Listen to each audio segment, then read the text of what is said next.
Praise the lord. ఈరోజు మీకోసం జీవము గల దేవుని మాట ఇర్మియా గ్రంథము 31వ అధ్యాయము 24వ వచనము. అలసి ఉన్న వారి ఆశను తృప్తిపరచుదును. ఆశలన్నీ అడియాశలై ఆశలన్నీ కూడా ఆవిరైపోయి అలసిపోయినటువంటి స్థితిలో ఉన్నటువంటి ఇశ్రాయేలీలతో దేవుడైనటువంటి యెహోవా మాట్లాడుతూ ఈ మాటను తెలియచేస్తున్నాడు. అలసి ఉన్న వాని ఆశను తృప్తిపరచుదును అనేటువంటి గొప్ప వాగ్దానాన్ని వారికి చేస్తున్నాడు. ఎంత గొప్ప వాగ్దానము! అలసిపోయినటువంటి స్థితిలో, నిరాశావదనములో, నిరీక్షణ కోల్పోయినటువంటి స్థితిలో ఉన్నటువంటి వారిని ఆయన చూచినటువంటి దేవుడు.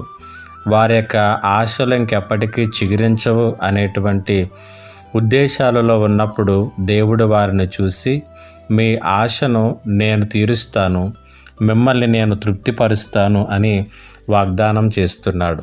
ఈ మాటలు ఉదయకాల సమయంలో వింటున్నటువంటి నీవు కూడా ఒకవేళ నిరాశావదనంలో, నిరీక్షణ లేనటువంటి స్థితిలో అలసిపోయి ఆశలన్నీ కూడా వదులుకుందాము అనేటువంటి విధానంలోకి వచ్చేసావేమో. అయితే దేవుడు అంటూ ఉన్నాడు, తన వైపు చూచినటువంటి వారి ఆశను ఆయన తీరుస్తానని వాగ్దానం చేస్తున్నాడు. ఈ మాటలు వింటున్నటువంటి నీపై నీవు ఉంచినటువంటి విశ్వాసము కంటే దేవునిలో విశ్వాసం ఉంచు. నీవు లోకం వైపు చూచిన దానికంటే దేవుని వైపు చూడటం మొదలుపెట్టు. ఆయన నీ ఆశలన్నింటినీ కూడా తృప్తిపరచబోతున్నాడు. దేవుడి మాటల చేత మిమ్మల్ని బలపరచునుగాక. ఆమేన్. మా దేవా, నీకు వందనాలు, స్తుతులు, స్తోత్రాలు.